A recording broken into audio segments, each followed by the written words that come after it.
and welcome to our continuing series of interviews with Aurovillians. Today we are honored again to have one of the longtime Aurovillians, Frederick. Namaste, sir. We wanted to pick up from last time and ask you about what Auroville means in India, its significance. Well, as Auroville anyhow is such a subjective experience, and even if you look at it objectively, it can only be carried by the experience of those who undergo this experiment, as Mother calls Auroville. I like to start with my own again, like the last two times. It was not known to me when I came to India and when I came to the ashram and when I came to the mother that it would be my field of action. I did not know that. I also did not know in which form my involvement would be, because the concept which I had before was once you take up the spiritual life, you retreat from the world, you go into the forest, you go onto a mountain, and you aim at nirvana, moksha, and leave the samsara behind you. And the mother administers her medicine, her direction very homeopathically to the dosages you can absorb, and always a little bit more. Yeah, it's very true. But looking back at whenever I met her first, 1960, that means over 69 years ago, that Auroville has not pulled me out of the world. Auroville has not pulled me out of a married life. Auroville has not pulled me out of the place of my action, Auroville, India. And you might say it just happened as a byproduct, collateral, but I think it's actually the very meaning of Sri Aurobindo's approach, that yoga is not happening somewhere else. It is supposed to happen the here and now in the matter. And for me, this very strongly translated itself into becoming aware of myself, obviously, as far as possible, but also very strongly into becoming aware of the collective around me. And I think that is what she made quite clear, because I started in the ashram, and as I mentioned, she would directly be the guru giving me direction. Yes, you can go to Madras, or yes, you can shift this, you can do this. But when it came to Auroville, it became quite clear that she expected to find her answer within yourself. And she also said, while the ashram is actually a collection of individual seekers, of sadhaks, who have committed themselves to do sadhana, Auroville is a collective, is an attempt of collective yoga, and the only precondition is to be people of goodwill, who aspire to a higher and truer life. She didn't even mention the integral yoga or Sri Aurobindo's yoga to a higher and truer life. So that is like a preamble to what I feel is been sort of the mantra of my life. While you are praying, while you are aspiring, while you are finding silence, while you are seeking for your soul, you're continuously asked to express it in action and in matter. That's what she said about Auroville, when people were staying in Auroville, 5 hours of work for the collective. But Mother, I'm writing a poem and I'm meditating, and that's okay, that's all wonderful, but you give 5 hours for the collective service. So I think when we look at it, of leaving the history of its becoming aside and looking at what is the status of Auroville now, I think, and there I'm using a word which very easily can be misunderstood, I think it's a political statement.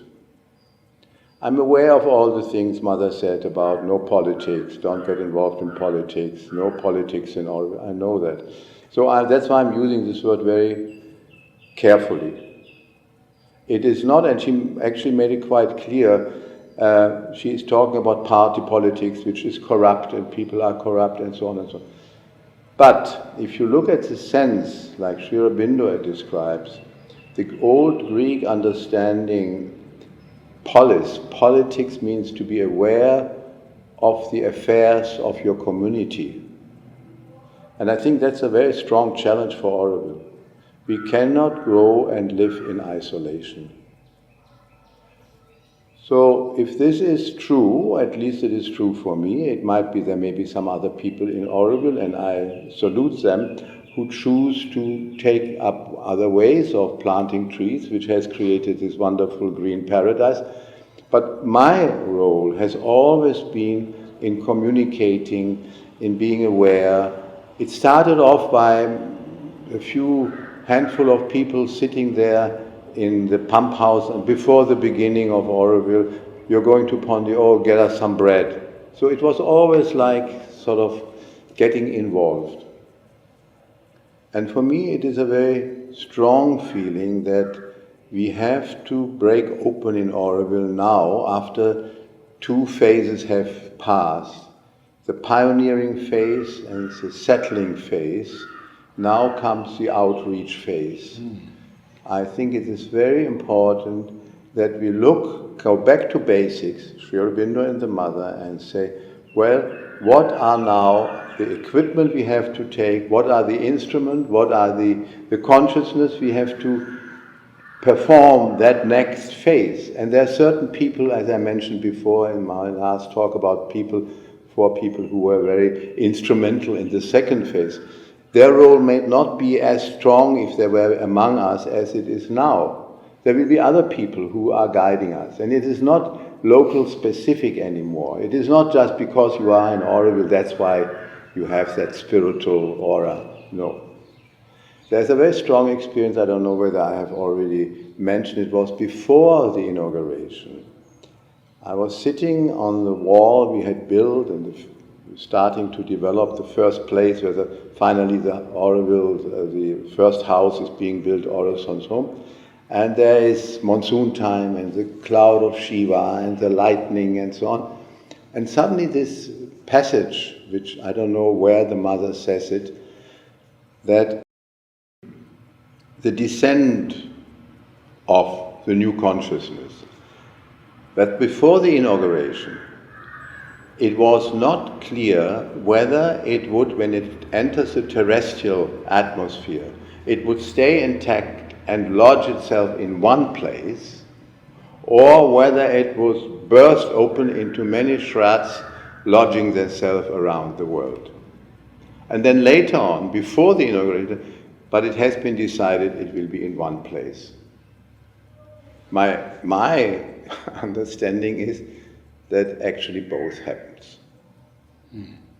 I remember Mother said that no? The name Auroville would only be here. Will only be here, yeah. But if you wanted to build other communities, you have to give it a different name. Right, right. But she did say that there could be both. Right. Now, we have the bridgehead has been built.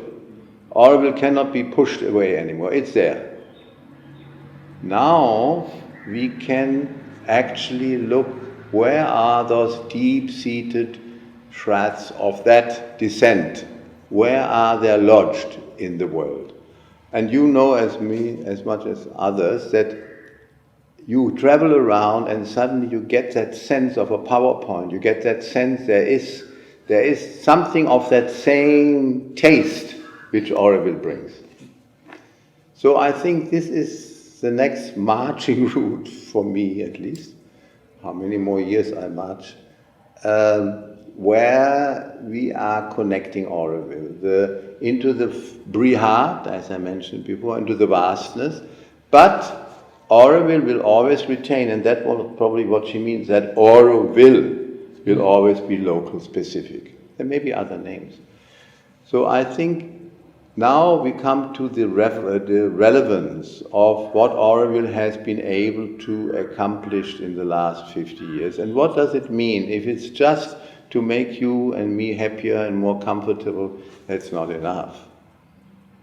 We should not be excluded from the benefits of this research, but it's meant for everybody.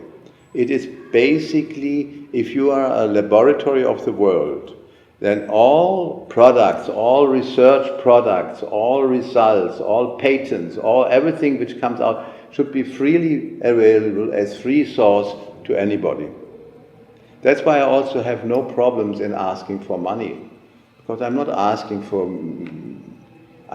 for that research which then benefits the totality. And India might well be the leader. Mother Sri Aurobindo calls it the guru of the world. Might be the leader in recognizing and being aware of that significance. Because there is a deep knowledge in India. All people are my family, the whole world is my home. This is an experience I had. And now, when I think of how, for example, the Charter, Auroville belongs to nobody in particular, Auroville belongs to humanity as a whole, was accepted by Parliament. It's actually anti-constitutional. The MPs are supposed to swear that they have the interest of the nation at heart. And here you're saying that a part of this body of India doesn't belong to anybody. What are you talking about? Are you carving it out? And there were even threats that we were attacked and accused that we are trying to set up a Vatican state within India. But India has always had that knowledge that maybe it's through Sanatana Dharma is reaching beyond its national interest. It's not limited. I don't think any other country could have No had other Auroville. country. Can you imagine the Congress in the States or the Bundeshaus in Germany sitting and passing an act like the Auroville Act, speaking about the mother, speaking about, divine consciousness? 50, 60 years ago. So what I'm trying to say is, when I say this now, I'm on thin ice here, because people have been expelled or being threatened to be expelled because they pronounce this kind of thing. Auroville is a total integrated part of India. There's no doubt about it. And the only reason we can grow is by the support of India, by the support of its local people, by the support of its state, its district. But it aims at something which India has always known about. Even now the visit of the Prime Minister, where he speaks about Auroville as a beacon to the world. The message of the President, when he talks about transcontinental. So we are breaking free now from the pure national interest. Sri Aurobindo, a long time ago, speaks about the United States of Southeast Asia, where each identity is fully acknowledged and fostered, but it has an overarching umbrella. And that overarching umbrella is widening and widening and widening till it encompasses the whole planet. So there I feel Auroville can have on its research work, which has not yet been bundled up and made a ready product, but there are things which are being done, and that's where I might have mentioned Kirit last time. He was in a particular group which looked at governance, the high class think tank, governance of India. Because you might say the normal democracy thing is a Western import. Whether it's presidential or parliamentary, it doesn't really matter, but it is a notion that when you count numbers, your preferences, your likings and dislikings, and the majority of the likings and dislikings comes closer to the truth. But that doesn't include anything like an intuition, like an illumination, like an inspiration, which might not be carried by the masses. So we are looking at governance. And Kirit, when he was chairman here, we are still struggling. We are still struggling on this. What is a collective governance? We don't know. We don't know the clue about it. Mother speaks about 7 or 8 enlightened people. I'm making the joke, I'm looking for the remaining 6, but the thing is that we have to feel the pulse of the people. We have to go into the Panchayat Raj, which is true. But it cannot necessarily be the leading principle. We have to aim at it. It is a collective aspiration which could guide us, which could lead us. And Auroville has experimented with this. We went through all the different kind of waves which Sri Aurobindo describes in the ideal of human unity and the human cycle of, we have gone through all this. We haven't come out with any solution. But I think there's at least the time and the space to explore. So I think something will sort of seep into the collective totality of India and into things. It is not converting of masses. How many people are involved? Take, for example, another thing about climate or energy. There are a lot of things which have been done in Auroville which can be replicated. And even something like Auroville can be replicated. It is what, at that time, we're talking 68 and 69, 50,000 people is just the most educated and you might skilled town planners. They come up with that number and saying this is a walkable community if you also extend vertically. And it's just about the right size for the easiest energy recycling and householding for satellite towns all over the world. And Auroville is trying it out. It doesn't mean that this particular master plan we are working on is the template for everybody. No. But the experiment of walkable, intensive housing, lot of public space, not separating work and leisure and child and old, but being an integrated. It's a very, very unique concept. So coming back to this, it would be applicable to all countries. Yeah. I mean, I think some of the things which have inspired Auroville, for example, is Paolo Soleri. Comes out of the cancerous mushrooming of Phoenix. You can't grow only horizontally. It becomes inhuman. You have cities, Los Angeles, one city 50 kilometers across. And that's where he started the arcology in Arizona. He would meet with me every year. Right. He would come. Wonderful. And speak about this concept of having everything vertical. And then horizontally would be parks and gardens. It's necessary. It really challenges your sense of what you are used to. You have to break free of these, remain young, always strive towards perfection. And don't get settled with what has accumulated, or break it free, break it. Now coming back to a very personal thing regarding the involvement, there are also waves on one's personal involvement. Obviously, sometimes by my own nature and this vital nature, I sometimes get pulled out too far and then have to be brought back. And then sometimes you have to go in a retreat, and all this is there. And sometimes I used to go, when the mother was there, I used to go back to the ashram prior to my birthday and be in Golconda and so on. But to be able, instead of doing it linearly one after the other, to be able to do it simultaneously, that there is not an opposition between external work and meditative silence inside, this doesn't disturb the other, but enhances the other. This is obviously the challenge for all of us.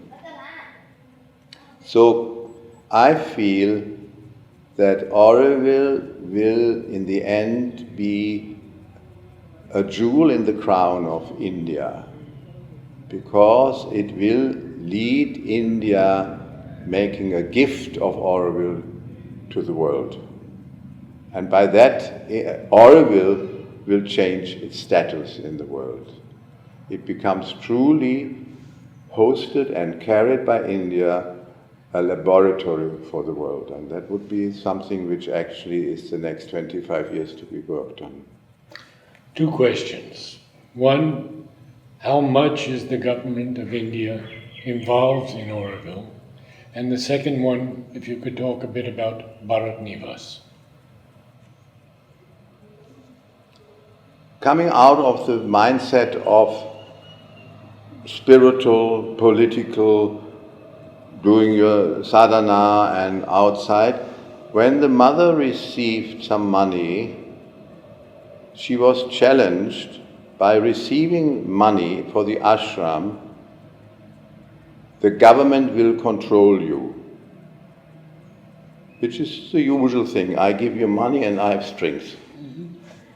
And the mother said, yes, the government will control the ashram and we will control the government. This is a far order. But it would not repel her from accepting the money. When Sat Prem did not want to have anything to do with his pension from the French government, he said, no, this is just a few francs, why should I bother? No. It's very important. It's a token of the French government getting involved in Auroville. When we traveled around and received some funds, it was always not the money, it was the opening of that country into the world, no? Yes. Into Auroville. So the question was regarding the attitude of the government. And yes. The government, all through history, has always been, I think it is the name of Sri Aurobindo. You cannot go into a government office and you mention the name Sri Aurobindo without its molecular structure changing. It's a very strong effect. You have experienced it? Yeah. Even with somebody like, if I might mention the name Amit Shah, who is in the newspaper now, who want to make, he says he doesn't want to make Hindi the common language in India, whatever it is. He has a history of Gujarat and so on. Took him to the Matrimandir. I could feel, I was sitting next to him, a very powerful man. And in that moment, in that space, totally directed. So Auroville has a chance to give a contents, a meaning to politics. When it goes into the street rubble and corruption and this, it becomes something else. So I think there is a challenge to Auroville. I have not, whether it was Indira Gandhi, Rajiv Gandhi, Morarji Desai, Shastri, there were others, Shastri I didn't meet, there were some others, from Andhra, forget it. And now Modi. there has always been, they didn't say, yes, wonderful, wonderful, there are things to be set right, but the attempt, the approach, Morarji Desai said, I am not a follower of Sri Aurobindo and the Mother, but if there are sincere seekers, I will protect them. No? So India has a knowledge and a tradition of that. And Bharat Nivas, it's the same thing. In our battle for Auroville, there were two strong points. One was the soul, the Matrimandir, and one was Bharat Nivas. And in effect, you might say, till Bharat Nivas was settled, there was still shifting the master plan around, because there was only one point. It was like could rotate, it did rotate at one point 45 degrees, because the industrial zone at one point was towards the east, it shifted towards the north. But once Bharat Nivas was settled, then it became stabilized. And it's also interesting because those who opposed the next step for Auroville took Bharat Nivas, built up this Indian tradition and the traditional India images, and that these foreigners are spoiling and corrupting that. So they took this as their title, which was a corruption of the true Indian title. And that was freed then, and it became very much part of the international zone. It's leading the international zone. All activities have been happening through the Bharat Nivas. It's the most developed pavilion in the Bharat Nivas. And I think it will show us the next phase when we talk about the relevance of Auroville for India and the world. Bharat Nivas will be the most crucial, as it were, motor for that. When Mr. Modi came here, I understand that a lot of the roads were paved and many crores were given. Yeah. It does not automatically happen. Yes, the roads from the helicopter pad to where he goes would be made smooth. That's okay. But also quite often on a temporary basis, because after a couple of monsoons, this is gone again. Ah. But the donation given to Auroville was because Karan Singh, the chairman, said, present something to us, present something which could be in honor of Auroville's 50th anniversary.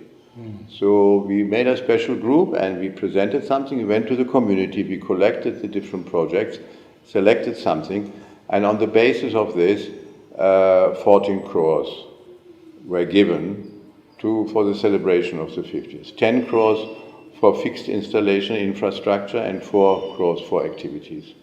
That's been concluded, that's been done. Quite a number of installations have been done. But again, sometimes, yes, I hear Frederick is chasing money. It's true, it's an energy which I think is often necessary, but not totally essential. And many things can happen with our own effort and our own aspiration. Right now, I have a receipt for 2.3 lakhs for getting a donation of 25 cycles for the youngsters around Auroville to go on culture tour, on exploration, on sports activities. So it seems to be in the dynamic of things. When there is an energy, there is money, there is a place, there are the human resources, which often are the most essential part, then things gel and happen, no? And Bharat Nivas has been very strong. He came from the Matrimandir, he came through Savitri Bhavan, saluted the statue of Sri Aurobindo, and then went to Bharat and gave his speech there. So I think somewhere there is always an oversight of the government, stay within the laws of the countries, respect the spirit of India, but within that it gives the freedom to experiment and to be part of this laboratory.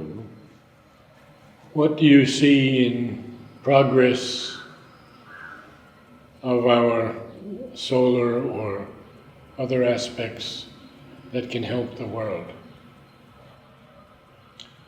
I'm not very good in these things. I came here with a solar cycle.